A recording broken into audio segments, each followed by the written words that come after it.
కిరణ్ గారు, ఇప్పుడు youth betting apps వల్ల ఎక్కువ స్పాయిల్ అవుతున్నారు. దీనిపై మీ అభిప్రాయం ఏంటి సార్? ఈ బెట్టింగ్ యాప్స్ అనేవన్నీ కూడా చాలా డేంజర్ యాప్స్ అండి. వీటిని కూడా మనం బిలీవ్ చేస్తూ దీంట్లో అమౌంట్ వస్తుంది అంటే, ముఖ్యంగా యువత ఏంటంటే ఈ రోజుల్లో ఈజీ మనీకి బాగా అలవాటు పడిపోయారు. ఈజీ కష్టపడకుండా డబ్బు సంపాదించడం ఎలా అని చెప్పేసి వీటికి మన సోషల్ మీడియాని బాగా వేదిక చేసుకొని కొంతమంది ఇన్ఫ్లుయెన్సర్లు వాటిని ప్రమోట్లు చేయడం వల్ల ఒక మొబైల్ ఫోన్ ద్వారా ఎంత ఇన్ఫ్లుయెన్స్ అనేది ఉంటదంటే, ఈ బెట్టింగ్ యాప్ ద్వారా ఈ మధ్య కాలంలో మనం చూస్తున్నటువంటి న్యూస్ లో కానీ సోషల్ మీడియాలో కానీ యువత మొత్తం వాళ్ళ కెరియర్ అన్నింటినీ కూడా స్పాయిల్ చేసుకోవడం జరుగుతుంది. దయచేసి యువతకి నేను రిక్వెస్ట్ చేసేది ఏంటంటే, డ్రగ్స్ ఎలాగనో ఈ బెట్టింగ్ యాప్స్ లాంటివి కూడా అలాగనే వాళ్ళు చూపించేదంతా కూడా ఇంత మనీ వచ్చాయి అంత మనీ వచ్చాయి అని చెప్పేసి ఇట్లా ఈజీగా మనీ గెయిన్ చేయొచ్చు అని చెప్పని చూపించేదంతా కూడా ఫేక్ వీడియోస్ ద్వారా ప్రమోట్ చేస్తారు. దయచేసి కొంతమంది ఇన్ఫ్లుయెన్సర్లకు కూడా నేను రిక్వెస్ట్ చేస్తున్నా, మీరు ఇట్లాంటి బెట్టింగ్ యాప్స్ అనేవి కూడా ప్రమోట్ చేయకండి. ఎందుకంటే మీ ద్వారా మీకు ఎంతో మంది ఫాలోయింగ్ ఉండొచ్చు. ఆ ఫాలోవర్స్ లో కొంతమంది అమాయకులు ఈ బెట్టింగ్ యాప్స్ ద్వారా ఏం జరుగుతుందన్న తెలియక వాళ్ళ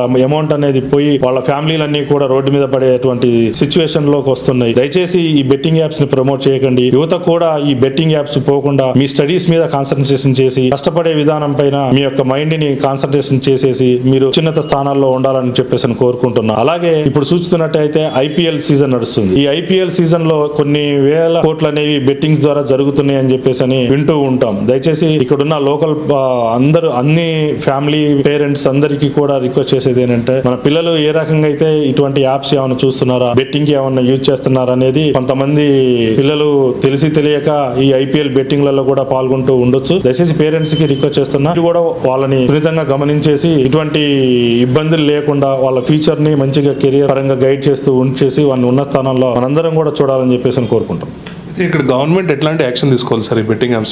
గవర్నమెంట్ వీటన్నిటిని కూడా బ్యాన్ చేస్తూ కఠినమైన చర్యలు అనేవి తీసుకోవాలి సార్. ఇట్లా ఫేక్ యాప్స్ ద్వారా అసలు ఈజీ మనీ అనేది fake. First of all easy money అనేది ఫేక్. ఆ రకంగా ఎటువంటి ఛానల్స్ ఉన్నా ఎటువంటి యాప్స్ ఉన్నా వాటన్నిటిని కూడా తొలగించాలని చెప్పేసి కోరుకుంటున్నాను. యూత్ ఈ బెట్టింగ్ ఈజీ మనీకి ఎందుకు అట్రాక్ట్ అవుతున్నారు సార్? ఈజీ మనీ అంతే, వాళ్ళకి కష్టపడే తత్వం అనేది అలవర్చుకోకుండా ఇప్పుడు ఎక్కడో ఏవో వాళ్ళు ఆ సోషల్ మీడియాలో మనం చేతిలో మొబైల్ గినక ఉంటే వాళ్ళు చేసేదంతా ఫేక్. దాంట్లో మనం అమాయకులైన యువత కొంత ఇదంతా నిజమే అనుకొని వాటి వైపు ఈజీగా మనం మనీ గెయిన్ చేయొచ్చు అని చెప్పేసి ఇటువంటి యాప్స్ ద్వారా పెట్టుకొని వీళ్ళ దగ్గర ఉన్న కొద్దో గొప్ప ఆ అమౌంట్ అన్ని కూడా పోగొట్టుకొని చాలా బాధపడుతూ అది బయటికి కూడా ఎవరికి చెప్పలేకుండా ఏం చేయలేకుండా ఇంట్లో చెప్పుకోలేని పరిస్థితి, బయట ఎవరి దగ్గర ఫ్రెండ్స్ దగ్గర వాళ్ళ దగ్గర వీళ్ళ దగ్గర నుంచో తీసుకొచ్చిన అమౌంట్ అనేది ఇన్వెస్ట్ చేసుకొని వాటిని పోగొట్టుకొని మానసికంగా కురింగిపోయేటువంటి పరిస్థితి ఉంది. సో ఇటువంటి వాటికి చాలా దూరంగా ఉండాలండి యువత అంతా కూడా. ఓకే అండి.